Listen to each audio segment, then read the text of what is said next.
When I see somebody that's not wearing the right gown or the right color, or got their pants are halfway down their butts and their underwear is showing or something, I immediately have a truth about them. That's me. It's my truth that I have about them.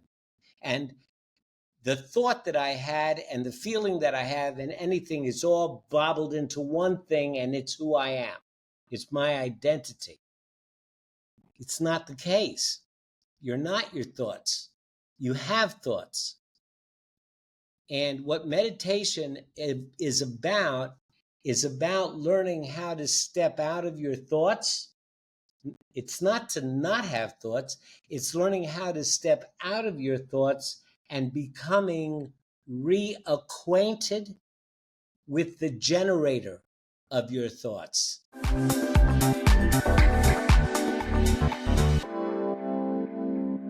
Hey there, welcome back to Good for the Hive, the podcast where I get to speak to some inspiring guests to share their life lessons and take a look at the question, what is a good life? This week's episode is with Bob Martin. Bob Martin's CV is absolutely ridiculous. He spent 4 whole decades as a criminal trial lawyer before turning his hand to meditation teaching and working as a happiness coach. We talk all about Bob's work to look at links and commonalities between Daoism and Christianity, how proud Bob is of his life of service that he's actually led, and we take a look at how he went from prosecuting the Miami mob to then working directly with them. If you enjoyed the episode, please do give it a like and share, and if you're new around here, do subscribe. All the new likes and subs that we get on the channel really help us to continue to grow and attract inspiring guests just like Bob. Let's jump into the episode. Bob Martin, welcome to the podcast. Thank you for having me. And can I take a moment to thank you for what you do? Thank you very much. The idea of giving folks a platform to share their lives and share the things that have made a difference in their lives so that other people can make use of that. It's such a valuable service that I want to take a moment and make sure that I thank you for providing the platform. I appreciate that. That's very nice to say. We've got so much to cover tonight. I mean, your CV is just ludicrous from start to finish. I don't know how you fit it all into one lifetime, but we'll start where we always start on the podcast and ask you, what is a good life to you? So a good life, I'm 74 years old, and I would say that a good life is to have some happiness in your life, to not have many regrets, or at least to have come to grips with any regrets that you might have, to have the opportunity to be of service to the people around you, and to have a great dog. So important. That is just so important. To pick up on one of the things that you said then, to be of service. Mm-hmm. Have you learned that throughout your life? Have you been able to utilize that in each section of your long career and your long and varied career, let's say? No, not throughout. As a matter of fact, I never, it was maybe 50 years in before I even recognized that. I was a trial lawyer for 40 years, and there was a particular judge that came over to our county on a rotating basis, and I would kind of knock heads with him every once in a while. My brother's a Marine. He's 84 years old. And he, of course, was in the service, and I've been around when people say to him, thank you for your service. And I always felt that I regretted a little bit that, I didn't have that as part of something that I had done. Anyway, it came a time, 2015, it came a time when I decided that I would basically retire from courtroom work. And I closed my office down, and shortly thereafter, I got a handwritten letter from this judge. And I opened it up, and in it, it was just the short, "Dear Bob, thank you for your service," he said. And I I had really never thought of my life having been a life of service before that moment. So you can hear I even get a little choked up when I think about that now. And it became important to me then that how important service had been. I guess I had known it and I had felt it and it had been intuitive, but I'd never had it put into words until, recently. So did that give you perspective on the work that you were doing? Maybe it's not as obvious as the work of a Marine, and you don't get people stopping you in the street to say thank you as such, because you're not wearing the medals, you're not wearing the Right. uniform, etc. But that doesn't mean you can't be of service to people, your community, the people around you. That's so true. I started out my career as a lawyer as a prosecutor in Miami during the cocaine cowboy days. If you've ever seen the movie Scarface with Al Pacino, Mm-hmm. those were the days, and it was very much like that. I promise you, it was very, very much like that. Anyway, we had hit the mob up for a lot of money as a prosecutor, and when I left that office, they came and wanted me to work for them, and so I did for some time. So, And let me just stop you there. yeah, You were so good that the mob wanted to work with you, even though you've been on the prosecution side of everything up to yeah, that point. yeah. We hit them for $72 million on a racketeering charge, not a criminal charge, a civil charge, but we got their money, which sometimes hurts worse. And so Johnny, I'll call him Johnny, came to visit me, and he said, you got to be pretty good to do that. Now, I'm not saying that I was like consigliere. I wasn't like that, but they just referred a lot of folks to me, and I worked very closely with them, and we had a good arrangement. I told them I wouldn't do anything illegal or unethical, and they saw that it was in their best interest to have a lawyer that was respected by the courts and whose word was honored, because that served them better. And so it worked out very well for us until Johnny's son got arrested, and then actually they wouldn't say they wouldn't take no for an answer, and I wound up leaving Miami and moving to North Carolina with their good graces. I will say Okay, good. I told That's good. Johnny that I was going to move to North Carolina, and he said sometimes man has to move on, and we shook hands, and it was all good. But in the meantime, and the reason I'm telling you this, in the meantime, hanging out with those guys and going to all those glass and chrome discotheques of the 70s and doing all that stuff that the cocaine cowboys were known for.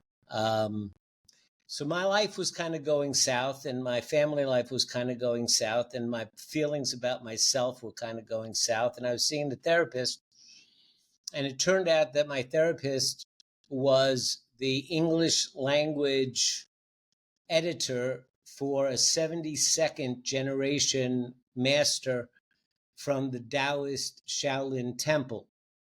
The Kung Fu, Tai Chi, the Tao Te Ching, the I Ching, all of that whole set of philosophy. This very prolific master would write, and it would be edited by my therapist. And so I was introduced to Master Ni. I was introduced to Daoism, and I had grown up in a non-theistic family. My folks were Eastern European immigrants. Their families on both sides, my mother's side and my father's side, had been wiped out. My father was Hungarian royalty. They were wiped out by the Bolsheviks. My mom was Roma Gypsy. They were wiped out by everybody.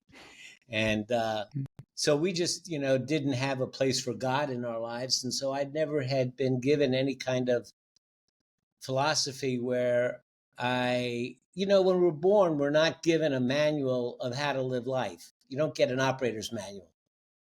And so I had never been given an operator's manual. I was kind of flip-flopping around through life. And all of a sudden, at the age of my 30s, here comes somebody who's not asking me to believe in anything that I can't see, feel, or touch. Okay. Taoism, it's a non-deistic system of virtue and living life in an effective, efficient way where you're going with the flow and not trying to paddle upstream. and learning the skill of how to do that. And I took to it like a fish would take to water. I took to it like it had been waiting for me. Mm. And so by the time I got to North Carolina, I was a changed person. And at that point, I was devoted and committed to taking care of what Jesus would call the least of these. So I represented indigent clients for the next 20 years, went back to school, got a master's in social work so that I could deal more holistically with their problems. And I was truly of service to them. It was about, my connection wasn't just about solving their legal problems. It was trying to get them out of the revolving door of Mm. getting into trouble and out of trouble and into trouble and out of trouble. And somehow this judge recognized that in me, and he sent me that letter, and it really put a perspective on my life. So going back to your interactions with Master Ni, Mm-hmm. I'm not familiar with Taoism in the slightest. Mm-hmm. I picture and I've watched and I've studied some of the Buddhist faith and Mm-hmm. how that Mm-hmm. works, and the calm, I guess, and when you meet someone of that faith, you know you're meeting them. Mm-hmm. How Mm-hmm. does that relate to Taoism, Buddhism? Are there links? Is there common shared material, or Oh is it yeah, just yeah, yeah. yeah? And how So was that first interaction when you first met him? I think the best way. Well, let me answer the first question first about about Buddhism. Mm. The best way to describe Taoism is there's a very famous pictograph or scroll or whatever you might call drawing called the Three Vinegar Tasters, Okay. and it's three wise men in Chinese garb, and there's a vat of vinegar, and they each have their finger in their mouths tasting it, and one has a very scrunched up look, and one has a less scrunched up, and the other has a big smile and a glowing, smiley look on his face. And so they represent the three legs of Chinese philosophy. It all has to do with desire and uh, desire and attachment. That we get attached to things, and basically the Confucianist says that our base desires are so powerful and they're so destructive that they have to be reined in, and so he has a very strict set of rules and demands as to courtesy and how to act appropriately. It's about acting appropriately. The Buddhist says, well, you can go ahead and be attached and have desires, but you're not going to be very happy that way. And so the way to be happy is to recognize your desires and do whatever you can to kind of let them go. If you find that you see things and you want them and you're greedy, then learn generosity. Mm. If you feel like you get upset when you don't understand things, then become wise. If you can't feel for somebody else, then cultivate empathy. Then do these things and you'll learn how to let go and you'll be happier. And it's all about being happier. Deal that the Taoist, on the other hand, says, yeah, all of that is correct. All of that's fine, except for this. You have to understand how the universe has a flow in it, that Mm. it is cyclical. So you've seen that symbol of the circle with the black side and the white side and the black dot and the white dot in it. The yin and yang. The yin and the yang, yes. Mm-hmm. So what that means is the black is yin, it's the female energy, it's night, it's dark. The white is the male energy, it's light, it's day. But inside the white is the seed of yin, and inside yin is the seed of yang, and that seed will grow and it will take over so that yin becomes yang and yang becomes yin. And this is the symbol of the fact that day becomes night and night becomes day and that winter becomes summer. But what most of us don't recognize, and here's where the how to live life comes in, Most people say, oh, yeah, I get it. Day becomes night. Yeah, I get it. But good times become bad times, and bad times become good times. And the proof of that is, if you look back on your life, there has never been a bad time that has lasted forever. And there's never been a good time that's lasted forever. It always cycles. So if you can tune yourself in to the time that's around you, and you can align your actions with the time that's around you, then you'll be going with the flow instead of fighting it. So the best example I would give you, have you ever been you have a great idea and you want to try to get somebody to understand it and nobody wants to listen to you? Yeah, all Right? the time. All the time, right? So most of us, without training, most of us would try harder to get the person to listen. To say, put down that book, or stop looking at your phone. Listen to what I have to say. And they want to push them. You want to push it on them, force it on them, and because it's such a great idea. The Taoist would say, well, this just isn't the time when they're open to listening. So why don't you be quiet now and use the time when they're not wanting to listen to you to thinking of how you can best put your thesis forward, so that when they turn to you and they say, well, what do you have to say? You have the right thing to say. Oh, that takes a lot of patience. A lot of It takes patience to eat that and wait. right patience or training. See, if you in Taoism, they actually break those times up into 64 pie slices. There's a 60. time to advance. There's a time to retreat. There's a time to wait. There's a time to punch through. There's a time to do this.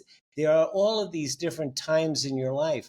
And if you take the time and you practice and learn over time, a little bit at 10 minutes of practice a day, you start to own these times. Then what happens is it isn't patience anymore. You just start talking, and immediately you notice somebody's not listening to you. You say, well, this is a time of waiting. So it just is. I mean, there's nothing to be patient about. It's just the time of waiting. So you know what to do. You back up, you start thinking about what you want to say, and you wait. And then this is the time to advance. You've probably seen people practicing Tai Chi when they're going forward and they're coming back.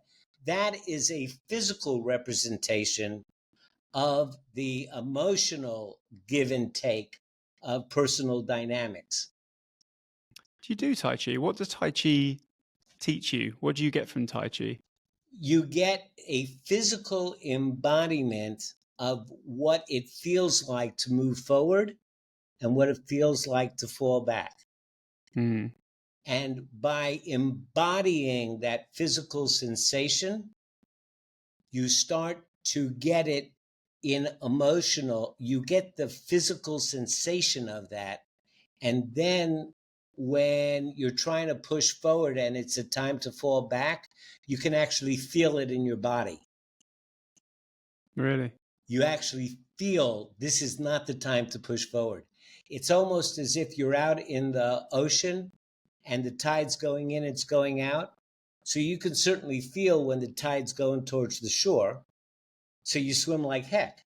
Then when the tide's going away, you just want to hold your place, conserve your energy, wait until it changes and goes forward again. So you actually get to embody those sensations even in verbal dialogue. And what Master Ni, if you look at him as a model, this is a man who was always appropriate, always had exactly the right thing to say, always came in, and all he ever had to do was dot the I or cross the T.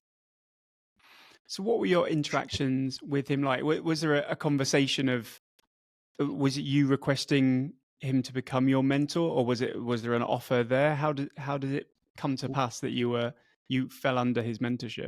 Well, as I said, my therapist was his English language editor, so therefore his disciple as well. Mm. So we had a Taoist group that met in Miami, and Master Nee came on a monthly basis, and he sat with us. And yeah, we would speak with him. It's funny, I've been watching. My wife is a Southern Baptist Bible literalist, and we've been watching this series called The Chosen, which is about the life of Jesus. Okay. And I watch the portrayal of his students and his disciples as it's portrayed on the television. And I'm thinking how similar that was to us sitting at the feet of Master Nee, asking him questions and the like. It was very. But one time, here's an example. One time we asked Master Nee, what is it like to be you? What's it like to be you? I mean, it seems like, it seems like you always have this half smile on your face. you know, this kind of Mona Lisa smile. You always have, and he responded, no rehearsing thoughts, No rehearsing thoughts. no rehearsing thoughts. So So does that mean no filter? no, what I'm sure he meant is most of us, we hear something, then we think about what we're going to say. Mm. He doesn't have any of that. He's just in the moment. Something happens and something comes out of his mouth. And there's no thinking about, he doesn't think about what he's going to say or thinking about what he's going to do. It all just comes out. And that's what he calls mastery of life. It's effortless. It is in Taoism, there's an expression called wu wei. Wu wei. Wu wei means doing, not doing. Okay. Doing, not doing. And it would be the equivalent of, if you had, a football player who was just making move after move and passing perfectly and making goals and the like. And you go, so what a fantastic game out there. It was like you were unstoppable. He says, it didn't even feel like it was me. Right? Mm. That we call that being in the zone. Yep. So Master Nee was in the zone of life. He Constantly lived though. his Constantly. life You like, wake up like that, you live like that, you go to bed and then you do it again. and then you do it again, How? and it's effortless. And can you grasp how a human being can do that constantly? I can grasp it because I get little moments of it. Mm. And you do too. You do too. When you get deep into a conversation and you're talking about something that you know intimately, and the conversation is just going on and there's no forethinking and the like, you're just in the conversation and everything seems to be happening automatically. It's because you're so familiar with it that you own it and you can just speak to it. So we all experience it, but not all the time. No. So it seems like it's become one of your missions to blend Eastern and Western cultures, philosophies, religions to an extent. Why do you feel that mission is so important, and why have you taken that on yourself? Because I came to North Carolina and I married my second wife here, and she is a saint in every respect. We share values to the nth degree, and we complement each other completely. She has no sense of direction and no sense of timing, but she is completely aware of every grain of salt that is anywhere and every detail. Whereas my sense of timing is pretty darn good and my sense of direction is great. I'm a big picture guy. So we work really well together in that I come up with the overall strategy and then she's the tactical person. She's the one to figure out how to make it happen with the details. So we work well together. We're very good friends, but our religious philosophies, she is a Southern Baptist Bible literalist. She believes in Noah's Ark and the Garden of Eden and all of the Bible stories as historical fact.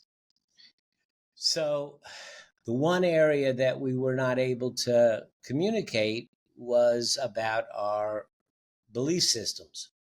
And so she would go off to church. And I remember one time she was very sad going off to church. I asked her why she looked so sad. And because I hadn't been saved, she said, I love you so much. I just hate it that you're not going to go to heaven with me. And I said to her, well, I hate it that you're not going to be reincarnated with me. And she slapped me.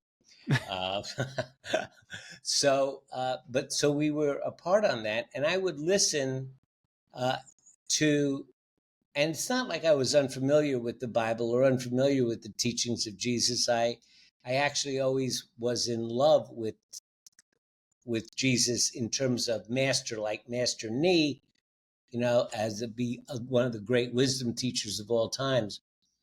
But I was pretty unfamiliar with the Bible. Anyway, she would come home and tell me what the sermon was about, and I would think, well, that's the same thing that Lao Tzu said in chapter 32 of the Tao Te Ching. So I would go look at the Tao Te Ching, look up chapter 32, and go, oh yeah, same stuff. They're talking about the same stuff. So I said, and I would say to her, well, this is the same thing. And I would read her that, and she would go, what? That stuff's just so weird. So I said, let me see if I can translate this. So I started to take it and put it into biblical terms, since it was the same lesson. And the moment I did that, she goes, oh, I get it. And the moment moment that happened, all of a sudden it opened up this really rich dialogue that we had. All of a sudden, she didn't think it was weird, and I didn't think that it was so exclusive and dogmatic. And so we started to converse, and she asked me to do another one and another one. And so finally, I wound up doing all 81 chapters. And when I finished it, 4 years it took. When I finished it, I gave it to her to read it cover to cover. And she said, the preachers have always told me what to do and what not to do and who to give to, and this, that, and the other thing. And they told me the story of Jesus, but they never taught me Jesus like this is teaching me Jesus. Now I understand Jesus. And I thought that was high praise coming from her. And so it was picked up and it was published.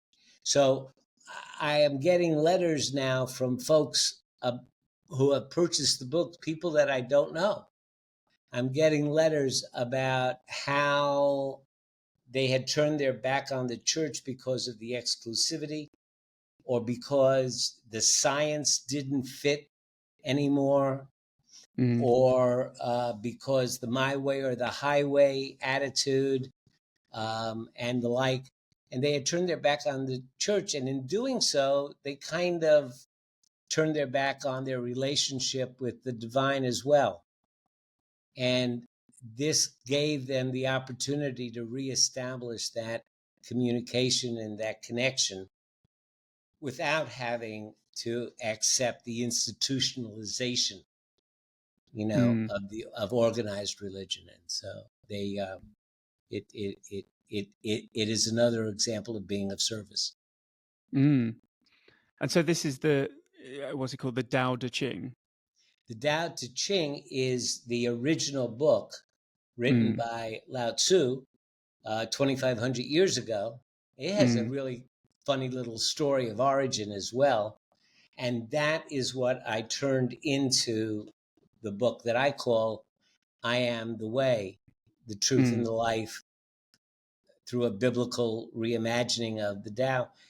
The Tao, the word Tao, means the way.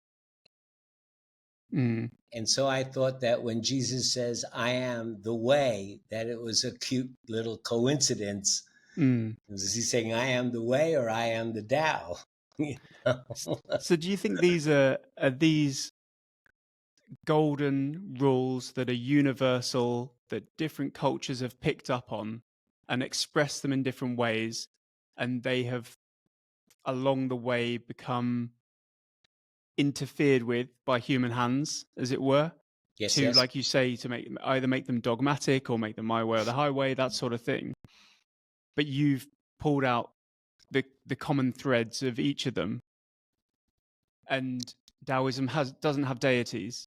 Lao Tzu wasn't told this by a higher power. He came up with this on his own, or where did these rules come from in his eyes? Or are these like things that he's learned and passed down to the next generation? Well, the legendary story is that he was the librarian to an empire, a Chinese emperor, and also a great advisor, librarian and advisor. And he was just a very, very wise man. Lao Tzu means the old man.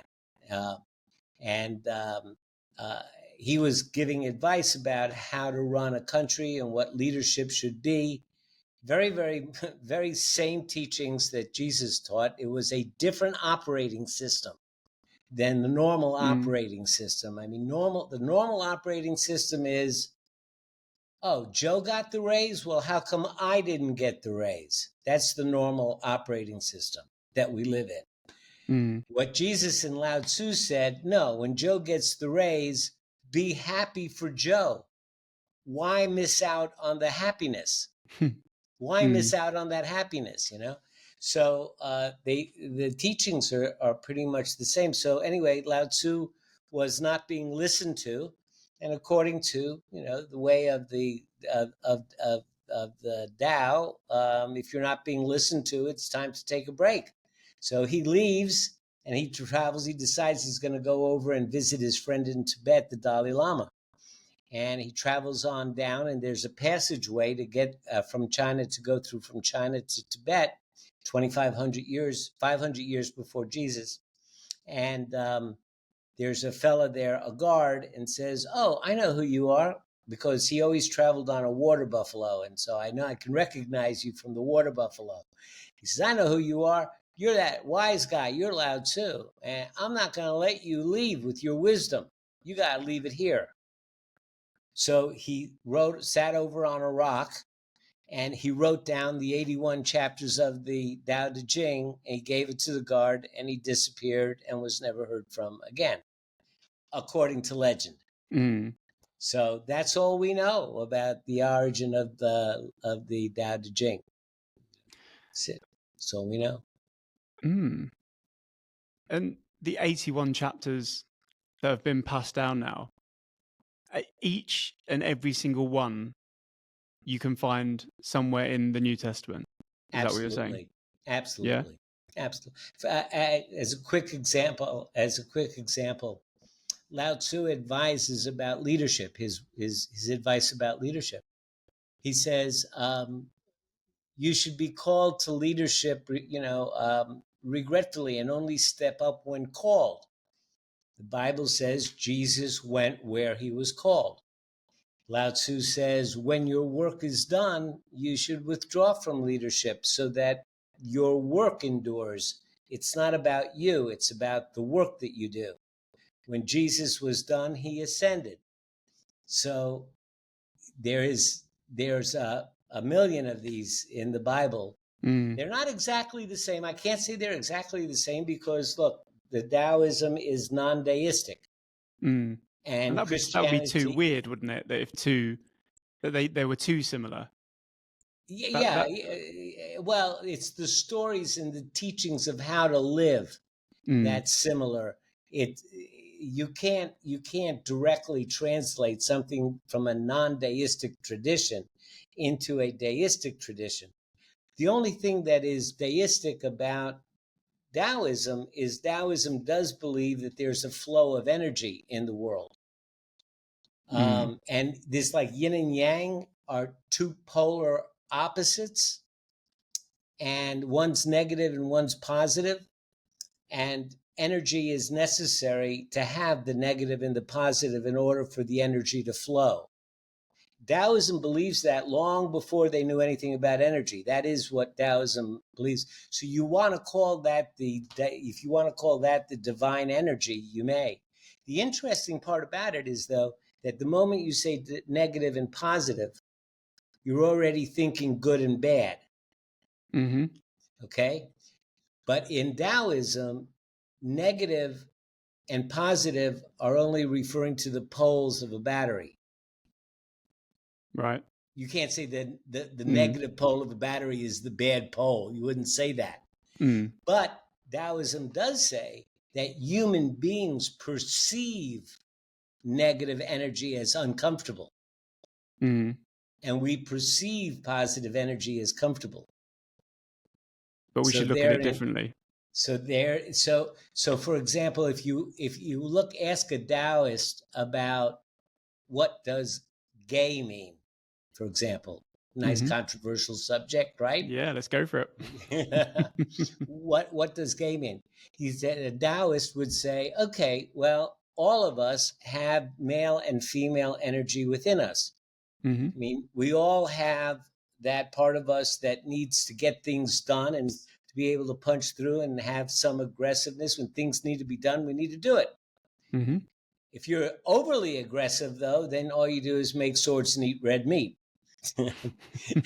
if on the other hand, we also have a nurturing side to us, and we want to. But if you're overly nurturing, you're la kumbaya, and nothing ever gets done. So you need the combination of those two energy to balance each other, so that you get things done with compassion, so that you're effective and efficient, but compassionately. And one is the male energy, and one is the female energy. So what they say is that every person has male and female energy in it.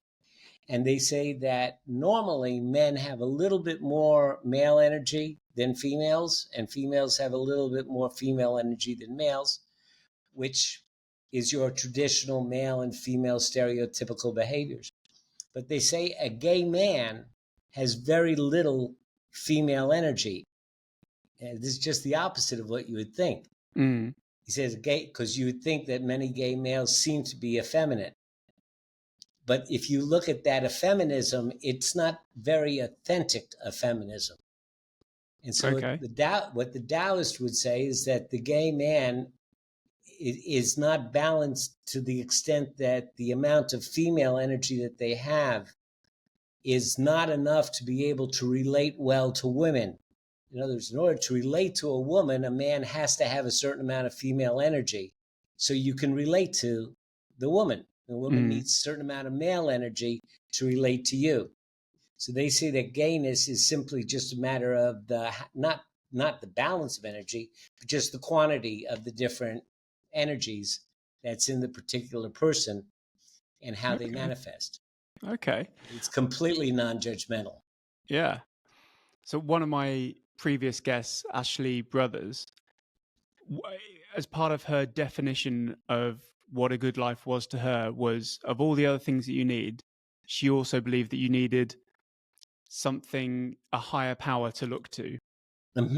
How much do you agree with that, particularly with the Taoism being without deities? How do you say that? Non-deistic? No.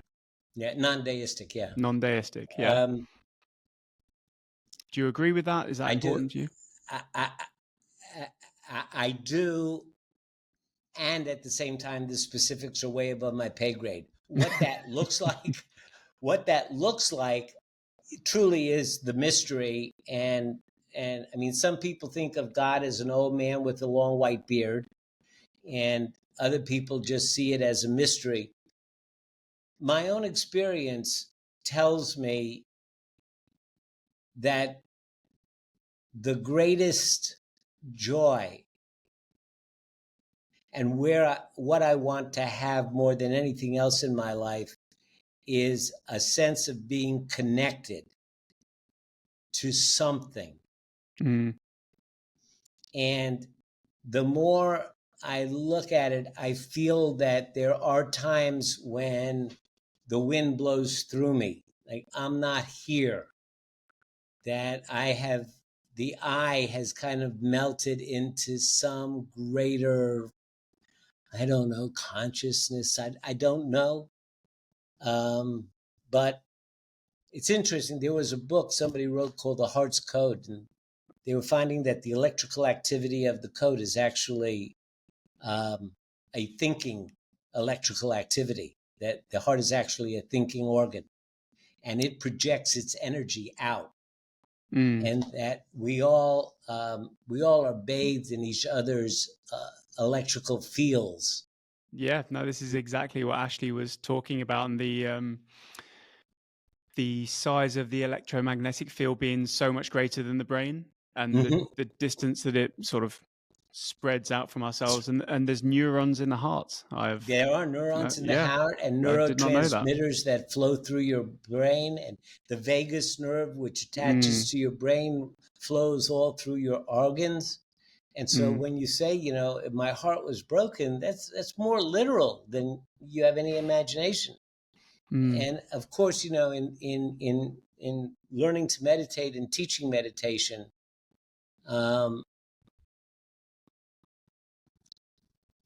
so if I can go there for just a moment, if I may. So a lot of people think that meditation is about quieting the mind, finding a peaceful, tranquil place in the mind. And then they say, okay, let me try it out. And they sit, and 30 seconds later, they go, no, I can't do this. I can't meditate. My mind is full of thoughts. I can't do this. And unfortunately, there's nobody there to tell them, no, that's right. Your mind is full of thoughts, and it's not about stopping the thoughts or quieting the thoughts. It's about watching the thoughts. You're not trying to get rid of the thoughts. You just are. Alex, when you say, I had a thought, I would ask you, okay, who is the I that had the thought?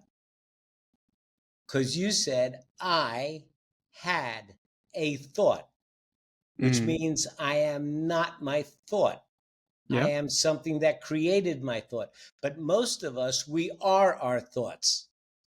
When I see somebody that's not wearing the right gown or the right color, or their pants are halfway down their butts and their underwear is showing or something, I immediately have a truth about them. That's me. It's my truth that I have about them. And the thought that I had and the feeling that I have in anything is all bobbled into one thing, and it's who I am. It's my identity. It's not the case. You're not your thoughts. You have thoughts. And what meditation is about learning how to step out of your thoughts. It's not to not have thoughts. It's learning how to step out of your thoughts and becoming reacquainted with the generator of your thoughts. Can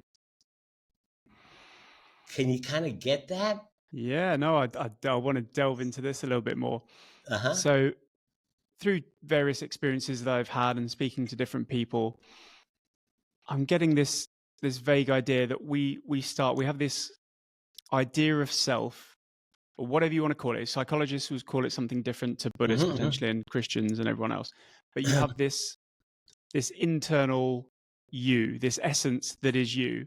And then as you grow up and you go through your journey, whatever's in the middle of that gets caked in mud, and it gets lost a little bit along the way. Yeah.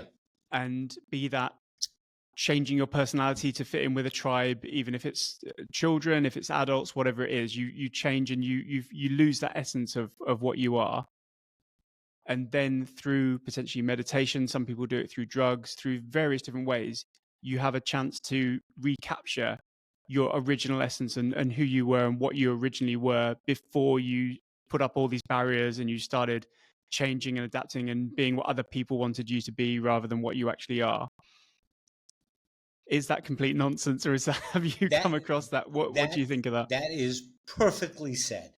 Sane? Yeah, that's good. Perfectly said. Perfectly said. The metaphor that I use, I don't know if you're old enough to remember the original black slate blackboards Yeah. Oh, yeah. before whiteboards? Oh, yeah. Okay. Well, if you think of those, they just bring this new black slate blackboard into the classroom, and somebody goes and puts chalk marks on it. Mm-hmm. Then they try to erase them, but they don't erase. Mm-hmm. I mean, you go over them with the eraser, you can see the marks. You can still see the letters that were not until you write on it and erase and write and erase and write and erase, and it becomes a gray board. Mm-hmm. Yeah, you can't see those original marks anymore, but they're still there. So I say that, yes, you are that original, completely beautiful, black, pure blackboard of complete potentiality. I mean, you could put anything on that blackboard. It was a canvas to be written on. It's 100% potential. And then the world comes along and starts writing on it. Mm. And it writes and it erases and it writes and it erases and it writes and erases. And slowly, the potential is gone. And what it has been told to be becomes what it is. And so when you meditate, all of that grayness, all that writing and erasing and writing, erasing, those are your thoughts. Those are the product of your conditioning. And as you step back into the blackboard and you watch the conditioning, you become more familiar with understanding what's the conditioning and what's me. Mm. And you're beautiful. You're so much more. You're so much more than we have that the small me. You're so much more than that. I mean, potentiality means that you can become anything. And so, yeah. So what you said was so right on. It is absolutely yes. And I bringing mean, this back to I have to take a breath. I am just in love with what you said. cool. Oh, no, I like that. So taking this back to what is a good life, do you think baked within that question is almost a responsibility to learn more about your original blackboard, to use that metaphor? Yes. Yeah. And Yes. is meditation the main way, the only way? No, it's not the only way. No. How else can you get to know yourself There better? are so many. There are so many. I mean, it could be jogging in the right frame of mind. But a lot of it has to do with attention and intention. If you jog because, it's time for me to go do my jog, I have to go run my 2 miles. It's different than saying I get to run my 2 miles. Right? So what I advise my students to do is, before you sit down and do your 10 minutes of meditation, take a few moments to reflect on what a blessing and a dignity it is to be a human being. From a spiritual perspective, we mitigate between heaven and earth. From a purely evolutionary perspective, we're at the top of the food chain. We, our thinking, our language, our complexity, the mere fact that you are a human gives you a seat at the table of humanity. And you're about to take 10 minutes that you're going to give yourself this wonderful gift to spend 10 minutes in the most important moment of your life. You may think the most important moment of your life was when you had your child or got married, but it's not. It's this moment right now, because it's the only time when you can do anything. This is the most important moment of your life, and you're going to spend 10 minutes with this wonderful creature called you for 10 minutes, and take a moment to reflect on the dignity of that. Just a moment, but you set your intention for that, and that's what makes the difference between having to run 2 miles and getting to run 2 miles. I like that. I really like that metaphor. Talk me through the protocol for the meditation that you teach. You mentioned 10 minutes long. Mm-hmm. Is So, there a chant? Is there a intention? Is there a time? 2 times a day, 3 times a day? yeah. What do you tell people to do? So I went through a classical form of meditation training, which was 2 years. It was very intense, and it does not prepare me at all to teach meditation in the Western world. It would be great if I went to Thailand, but the Western mind doesn't work that way. But at Duke University, they did some incredible research and came up with a fantastic protocol for teaching meditation. And basically, it's a 5-week course, 1.5 hours with the teacher per week, where you get taught a couple of techniques. They developed a digital infrastructure, and you meditate for 10 minutes a day using the app. It gives you a gong, a guided meditation, and at the end, it gives you a place to log your meditation, what you thought during. This was a terrible meditation because the dog was barking and it pissed me off, and I got so pissed off that I noticed that the gong rang and I missed the whole meditation. It was terrible. That log comes to my dashboard, and before you sit the next day, you will get a response from me that says something like, whoa, wait a minute, that wasn't terrible at all. Look at all the stuff you noticed. You noticed what it feels like to be distracted. You notice that it pisses you off. You notice what being pissed off feels like. But more importantly, you noticed how your perception of time changed under your emotional state. That's really good information. You learned a lot from that 10 minutes. No, good job. Keep it up. So you get that back from me every single day for 5 weeks. Now that's a whole lot different from meeting with somebody once a week. And so that's how I teach. But the instructions are very simple. We start out with creating this intention of the dignity of being human, the dignity of sitting at the table of humanity, the dignity of meeting this most important moment in your life, and then forming an intention to put your attention on the physical sensation of breathing. It might be the raising and lowering of your chest or the coolness at the nostrils, whatever. And then I generally lead for a while and go through, how noticing body sensations without having to change them. And I said, then what you'll notice is that the moment you put your attention on your breath, your mind's going to go nuts. You're going to think about that dinner you got to make tonight and the person you should have said something to, and what, it's your girlfriend's birthday, and, your mind's just going to go nuts.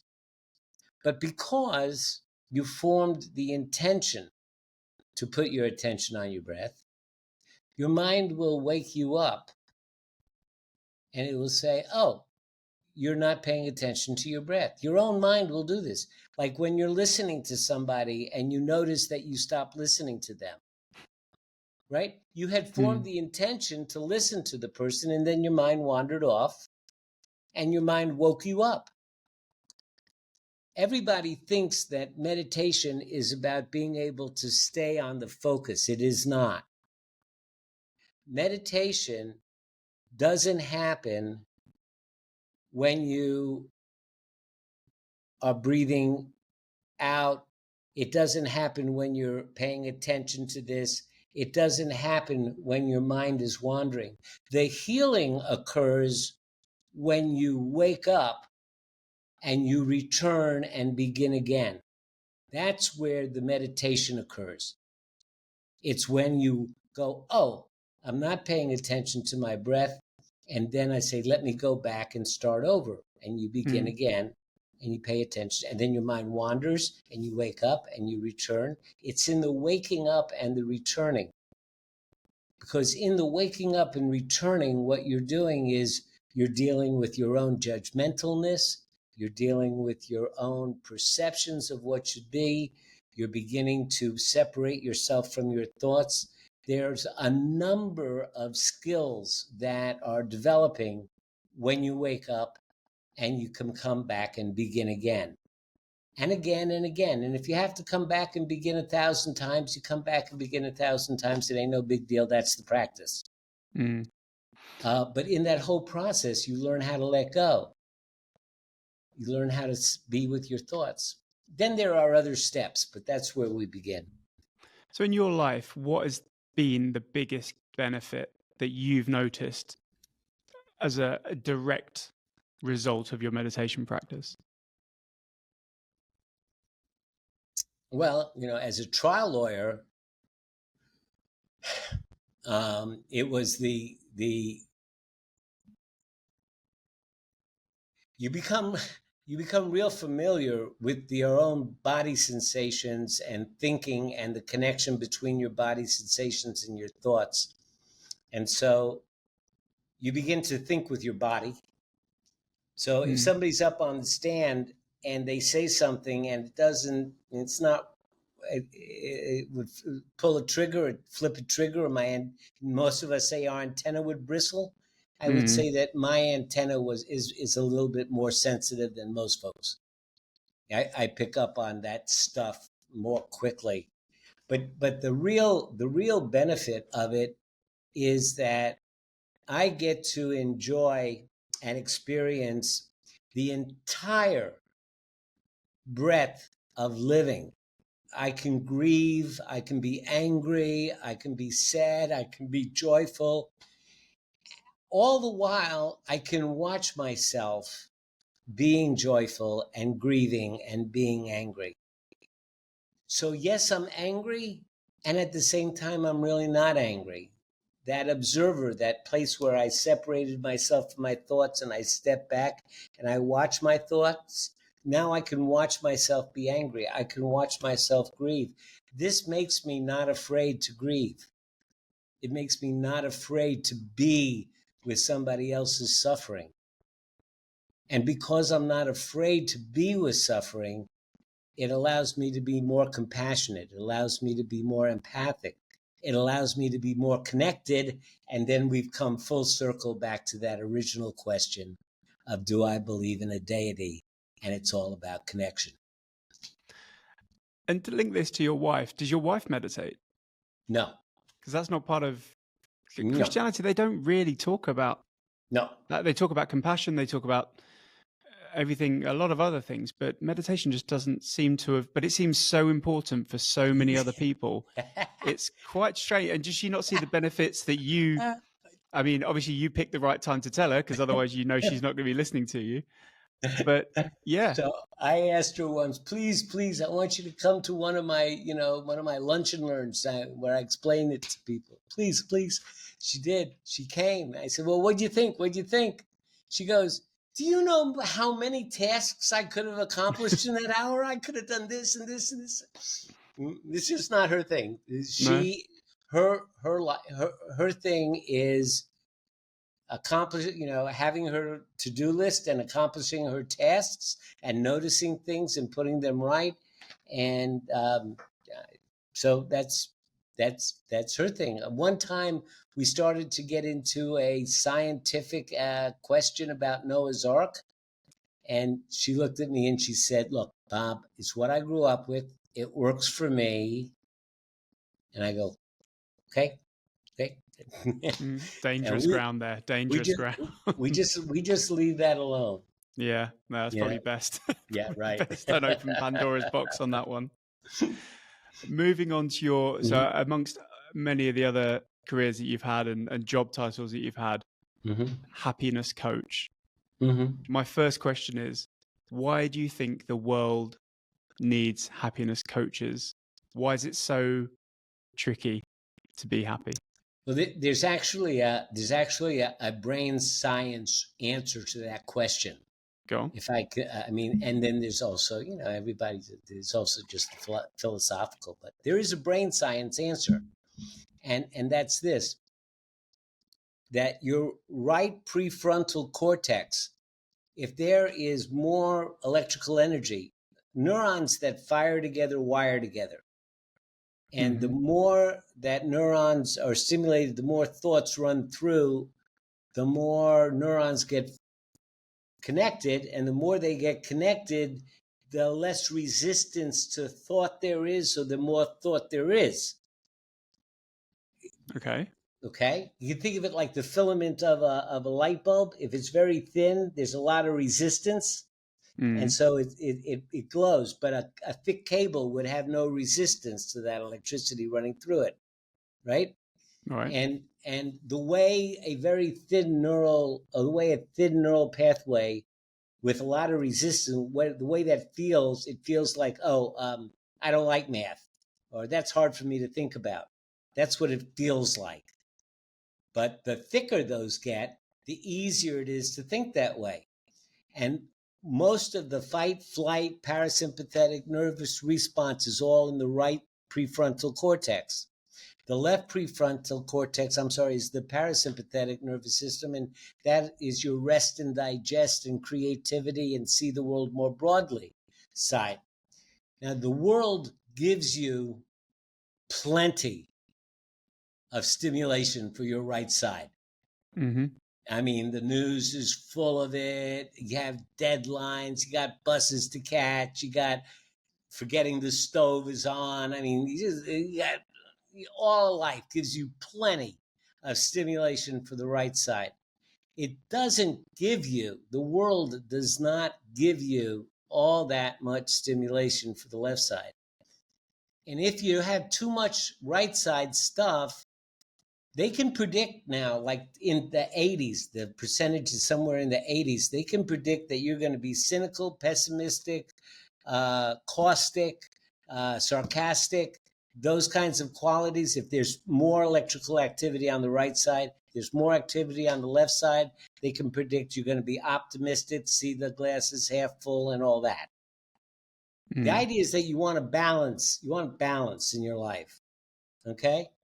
So since the world is giving you all the activity you need on the right side, and it's not giving you the stuff on the left side, if you don't actively and intentionally activate your neurons on the left prefrontal cortex, if you don't jog, if you don't do crossword puzzles, if you don't do things that give you joy, if you don't sit on a mountaintop and feel it go through, if you don't stand at the edge of your garage and listen to the wonderful sound of the rain, if you don't do those things, then you're just not building up the electrical activity that's going to balance you out. And you're going to go down a rabbit hole. And then the next thing is you're into conspiracy theories. And, because it's easy to think about that stuff. You asked about responsibility. That's what we have a responsibility to awe. I think that awe is the positive side of PTSD. Really? Think about that for a second. When you have a traumatic event that changes your thinking immediately and you have repercussions from it, but think about when you feel awe, when you're standing on that mountaintop and you're looking at that beautiful sunset and all of a sudden you're just not there anymore and you're just sucked into it, and you disappear and you're just part of everything for that moment. That's awe. And that changes the way that you think. So I'm going to be massively oversimplifying this. But is this linked to working out what brings you that awe? And is it hobbies? Is it hobbies? Not the right word, is it? But something that brings you that awe. How have you found your awe inspiring? What brings you awe? I think that anything that you anything that you develop some mastery in. Mastery. It, it gives you the sense and the feeling of mastery. And that can lead you into understanding that sensation and lead you to want to develop in more areas of your life. Yeah, so I think that if it's woodworking, you know, if it's painting, anything can anything is there are things some things that are more effective in terms of brain science. There, if you work specifically with your brain, I suppose that's going to be more effective than perhaps knitting. But knitting is going to be something that is if you gain mastery and you're a masterful knitter, you make these beautiful things and you give them away to people and you make them happy. I mean, you're doing the same thing. You're activating all that left side brain. So going back, what are the telltale signs that you're activating the left prefrontal cortex, I think you said? Happiness. So if you're happy, if it's something that Happy. makes you happy, but are there things that, and then let's go back, what are the telltale signs that you're triggering the right side? How do you know that you're just going through life? Is that it's fear, anxiety, concern, things that it's either things that you want and can't have, stuff that you don't want but you can't get it away from you, things that you don't understand, things that frighten you. I mean, there's a natural side to all of the things you've said, that as an animal, there are certain things that we should be anxious about. There are certain things we should be afraid of. So it is baked into us that absolutely, we will have has to anxiety. be. It has to be, because if you were all left side, like I say, you'd be la la kumbaya.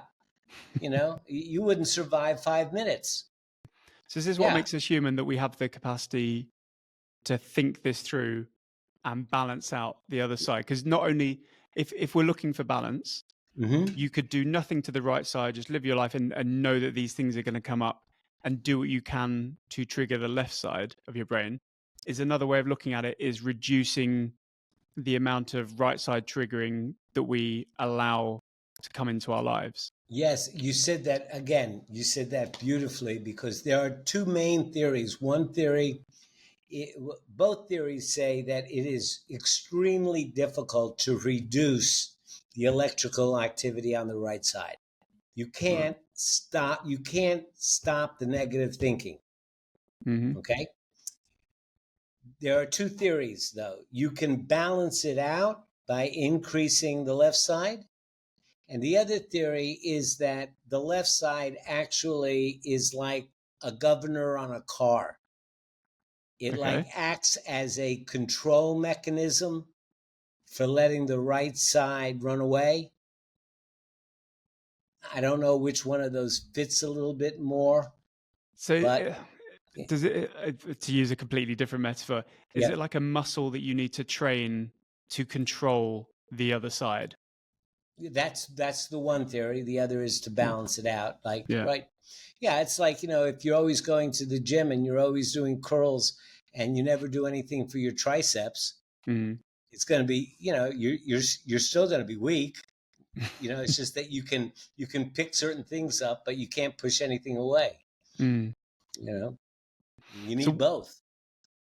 What else have you learned in your time working with people as a happiness coach? I often ask this question, what is the biggest hurdle that people face in 2024 when it comes to achieving a sustainable, balance-focused happiness?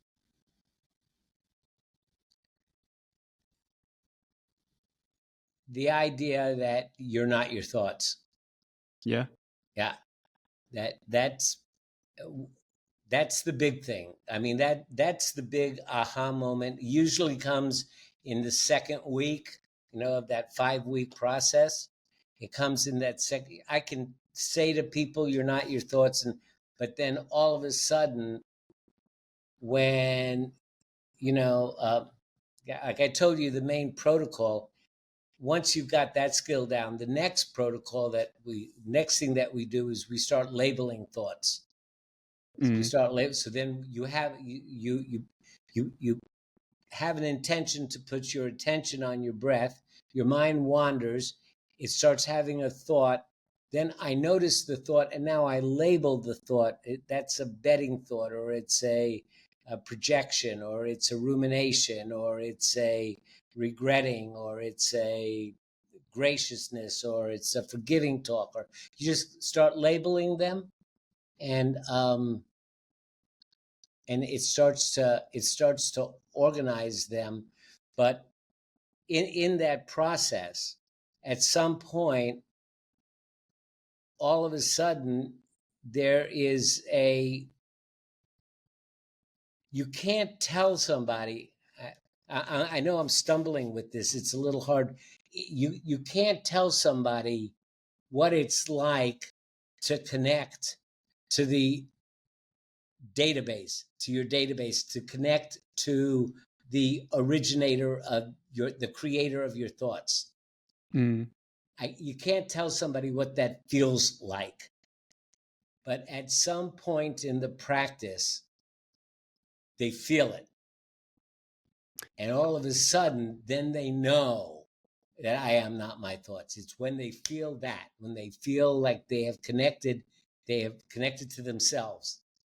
And can you pick up, now you've done this enough times, can you pick up when the pennies drop for someone and they've internalized, they're not just saying, yeah, I'm not my thoughts, but can you sense a change in their personality? Can you sense, is it a calmness that comes across? Is it a knowing themselves a little bit better? How do you describe it? It's an amazement. Okay. It's an amazement. It's like, oh, that's what you were talking about. I remember one of my teachers, she said to me, there is nothing that I can teach you with words, and we're going to do a lot of talking. Right. So you do a lot of talking and a lot of practice, and then all of a sudden it's like, boom. It's like, that moment when all of a sudden, you've been trying to learn how to ride a bike and you feel the balance. You got it.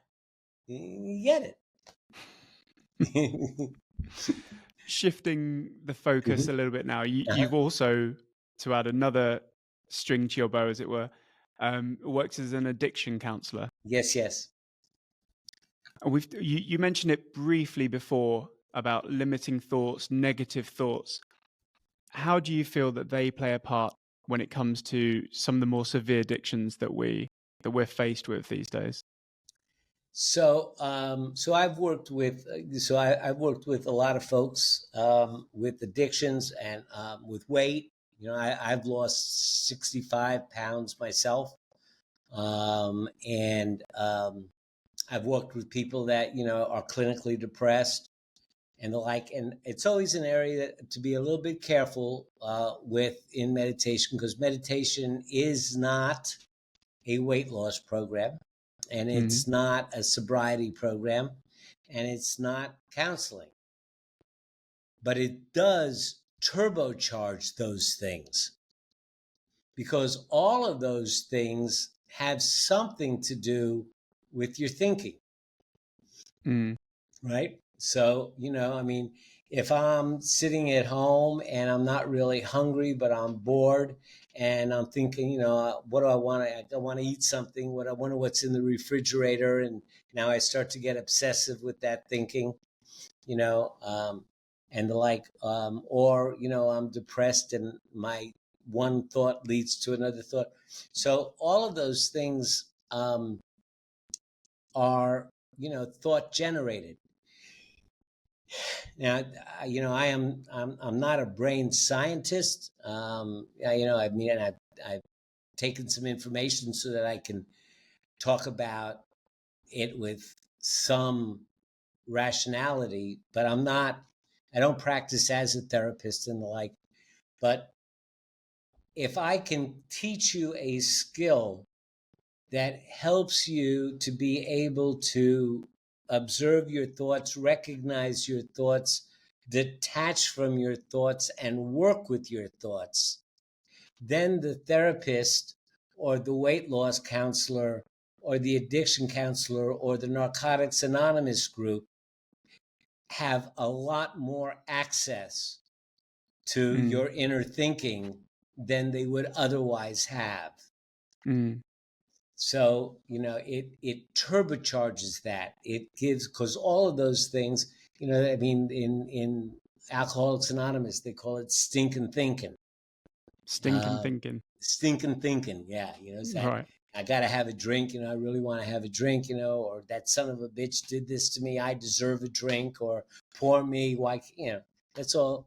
So if you can start to recognize, let's say, poor me. They say, poor me, poor me, poor me, pour me a drink is one of the little refrains in Alcoholics Anonymous. So if you start down that poor me vein and you can recognize it, and you have developed the skill not to be in the poor me thinking, but to be watching yourself thinking, poor me, there is a little bit more of a chance that you might be able to step out of it. And if not this time, maybe the next time, or the next time, or the next time. But the funny thing about thinking is this: it's really, really hard not to think a thought, but your mind is kind of like a wayward, undisciplined child that gets bored easy. So if you're having a thought that's unhelpful, like, I really don't like it when my kids feel they have to visit with my ex. Okay? You're having this thought. And every time they go over there, I really hate it when my kids go visit with my ex. I really hate it when now all of a sudden I notice the thought. There's that thought again. And then that's that, kids with the wife, with the ex thought again. Then you have it again, then you have it again. It's not going to go away right away. But if you notice it a few times and you have labeled it and you say, there's that thought again, the craziest thing happens. It's like your mind gets bored of it and it just stops coming up. Is it almost you turn it into someone else's thought? It's not your thought anymore. Almost, it's like it's... Yeah, I like that. I'm going to use that one. I like that one. I like that one. It's almost as if, yeah, that's right. It's just like it's like, also there's a counterproductive way when you can't sleep at night and you have racing thoughts. What we all try to do is, I couldn't sleep last night because I couldn't stop thinking. Well, that's crazy, because you can't stop thinking. And the more you try to make yourself stop thinking, the more you're going to think. So the way that you deal with that a little bit better is, so you start thinking about the steak that's marinating in the refrigerator. Okay? So you say to yourself at night, so I want to think about the steak. So let me think about the steak. The steak's there. Well, within a moment, your mind's going to say, well, that's not fun anymore. Let me go think about the orange juice. So you start, okay, if my mind wants to think about the orange juice, let me think about the orange juice. And your mind will go, well, that's not fun anymore. Let's go think about that puzzle I'm putting together. Okay, well, then let me think about that puzzle. And that piece goes here. Well, you just go ahead and decide that you're going to go ahead and think about whatever it is your mind wants you to think about. And after a while, it's like a little boy, says, well, this is no fun. I'm just going to take my ball and go home. And it leaves you alone and you fall asleep. Have you ever heard of there's a doctor called Peter Attia. He's like a longevity expert from the States. I have not. and he was talking on a podcast I was listening to, and he was talking about his internal rage that he had when he was younger, and he dealt with it, or he tried to deal with it for years and years, couldn't find a fix until one therapist told him that the next time you go into one of these rages, I want you to leave a message on the therapist's phone, or send them a message or a WhatsApp voice note or something like that, and articulate how you would respond to someone if this was your friend who was thinking these things, feeling this way. What advice would you give them? What would you say to this person to calm them down? And it just is what you said. It just puts it out of your own brain. It's not your thoughts anymore. It's someone else's thoughts. And it just allows you to embed them and just think, well, they are just thoughts. They are just, and then they're not unique to me. Anyone could be having them. And I know how to rationalize these thoughts and actually get through them because I know the right advice to do, but they're no longer me. They're no longer integral to my being and who I am. They are just thoughts. Yeah, absolutely. I agree. It's like, when you watch your thoughts, they kind of, sometimes I think of like being in a deep sea diver suit in the middle of the ocean, and there's all blackness underneath you, and your thoughts are like bubbles that are coming out of the black below you, and it's like it comes up, and then it's here for a moment, and then goes away. Another one comes up, and it goes away. And after you watch them for a while, you realize, what are these? I can't hold them in my hand. I can't put them in a box. And this stuff is running my life. Yeah. Right? This stuff's running my life. And potentially ruining. This stuff's ruining my life. And it doesn't exist. Crazy. Bob, but they were all the questions that I had for you. I've got the quick fire round to go, which usually doesn't go as quick as one, but I just wanted to say thank you so much for articulating exactly what you're about and what you have. And I'll give a section at the end for you to sort of any last words and that sort of thing. But if we jump into the quick fire round. Okay. What book, podcast, or blog would you give to someone if you wanted to teach them how to live a good life?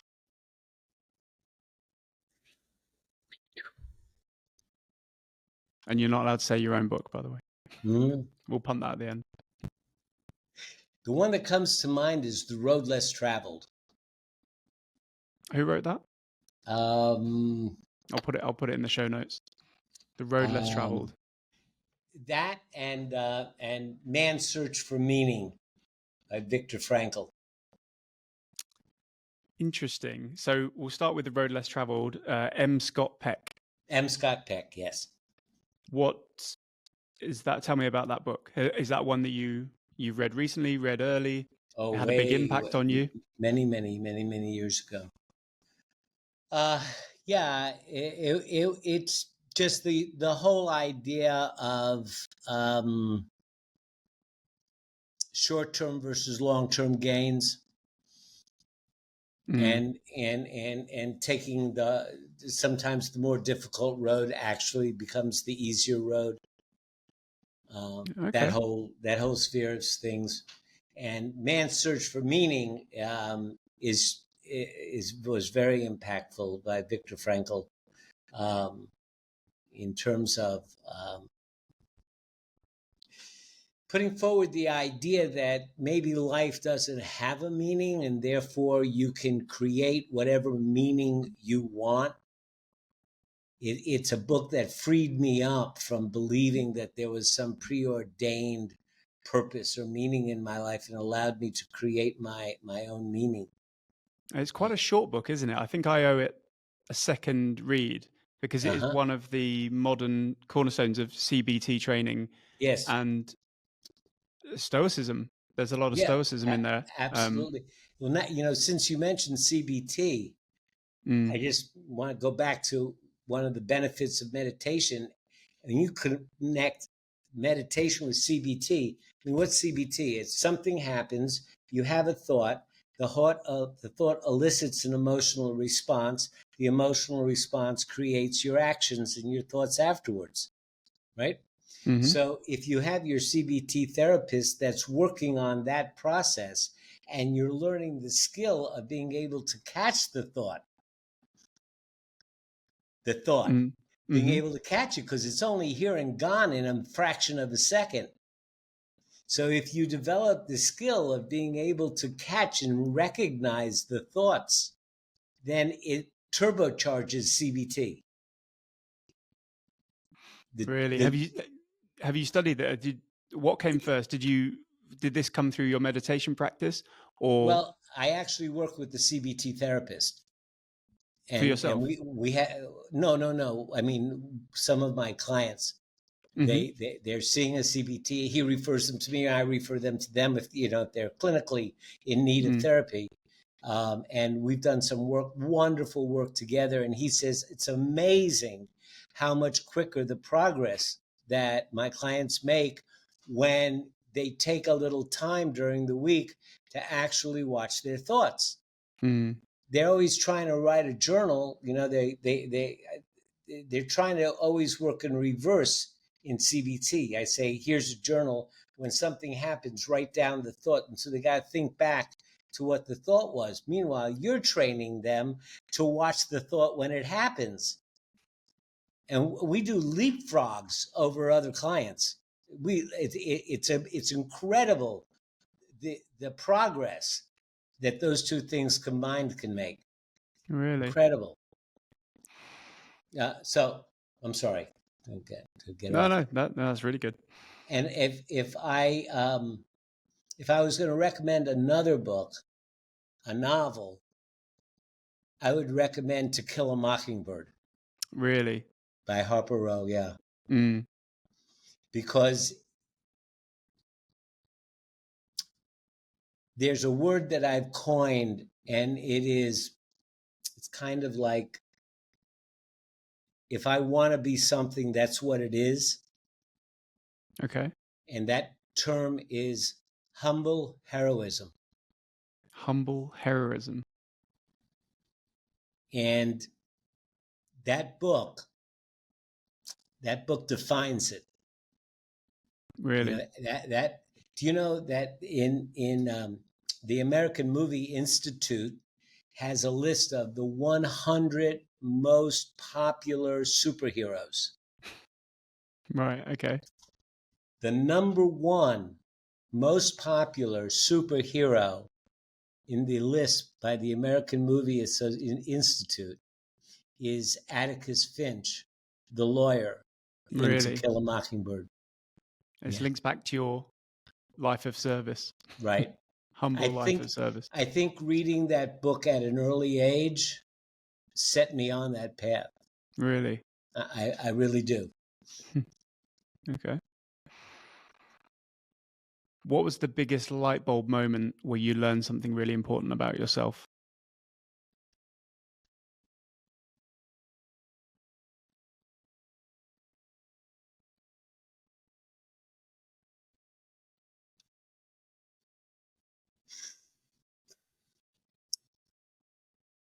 So I was deeply addicted to pain pills.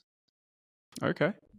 And I was buying them illegally on the street and spending a lot of money and being very secretive. And one day I couldn't, my supplier didn't come through. And I started going into withdrawals for the very first time.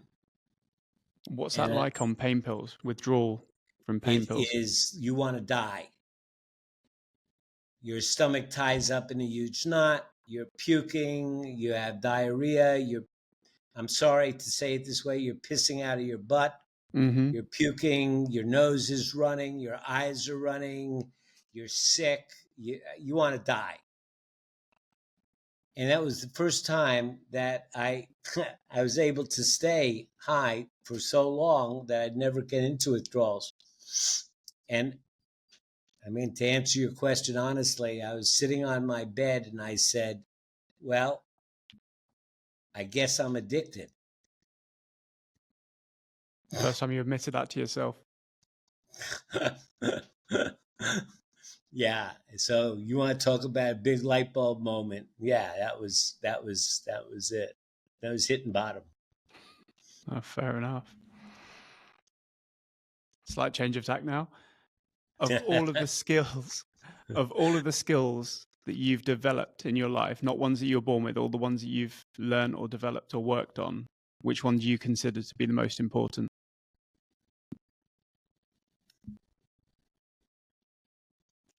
Kindness. You think that's a skill? Mm-hmm. Oh You yeah. we're not born with it. Mm-mm. How did you develop that one? I guess I mean, in Eastern cultures, you work on cultivating certain qualities. Among them are generosity, compassion, sympathetic joy, and wisdom. And these are considered to be the antidotes to greed and hatred and ignorance. Um, to I don't know. I went a lot of years of training, and I mean, we were given assignments like go out and wherever you go, think of whatever tip you want to leave, and leave as much as it takes to make it hurt. Do that for 2 weeks. Wow. Yeah, just stuff like that. I mean, it's not stuff that people normally go through. Mm, But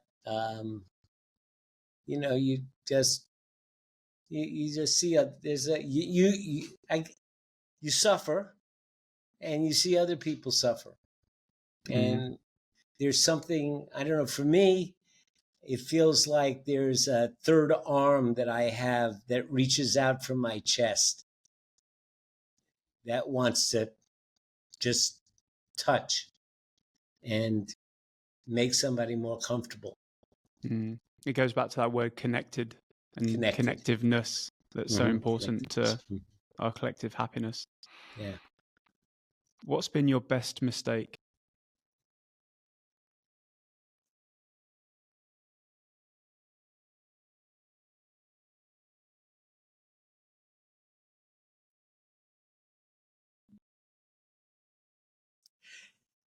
I was going to say, starting to abuse drugs, but that really, I don't even look back on that like it was a mistake. I mean, it had such an important aspect in developing who I am today. Um, I don't know. I don't know. No, I, tough one. I, It's a tough one. yeah, I guess my greatest gratitude is I've gotten to a place where I've reconciled that my mistakes have not been mistakes. Mm, no, fair. What keeps you up at night? My my what the world's going to look like for my grandkids. Mm, When I teach, I teach at Elon University. I teach a business law class, and I always end the class by saying to them, I'm 74 years old. I say to them, when my grandkids graduate high school, I'll be in my 80s. When they graduate college, I probably won't even be here. And there's not an effing thing that I can do to make their world a better place. But you guys, you can do something. mm, So I am charging you with going out and making the world a better place for my grandkids. I worry about that. mm. If someone came up to you and asked you what they could do to live a good life, what one step would you tell them to take? It's not all you. What do you mean by that? All of the good stuff that happens, all of the bad stuff that happens, it's not all you. You're not the all be all and end all of everything. You're not responsible for everything. You're not your thoughts. You are. And last question, who in your life should we talk to if we want to learn lessons about how to live a good life? My dogs. You know, they have a great life. They're not even trying. I saw this great meme that said, if you can be confronted with opposition, and not change your true character, if you can, and it went on and on and on, then your consciousness may have risen to the level of your dog. But I'm sorry, what was the question? Who in your life should we speak to next if we wanted to live a good life? Who's taught you the most lessons about how to live a good life?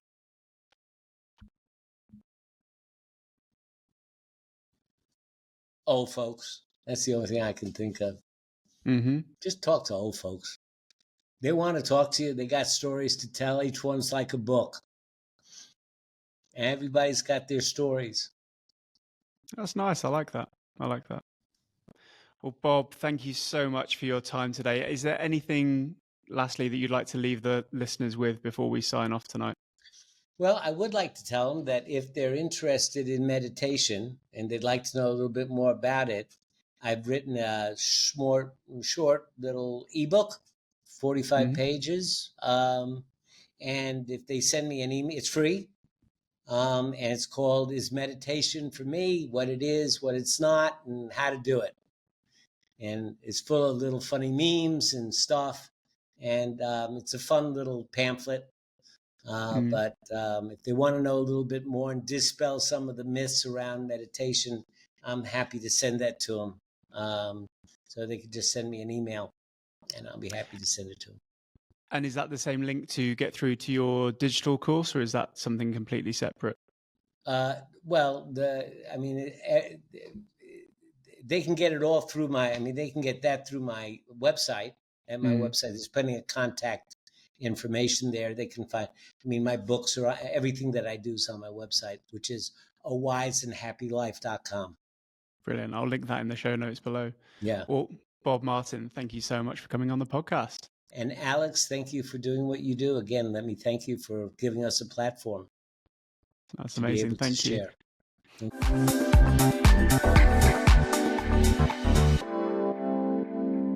Thanks so much for watching all the way to the end. While you're still here, please do give it a like and share if you've not already, and do subscribe, and we'll see you in the next one. Cheers.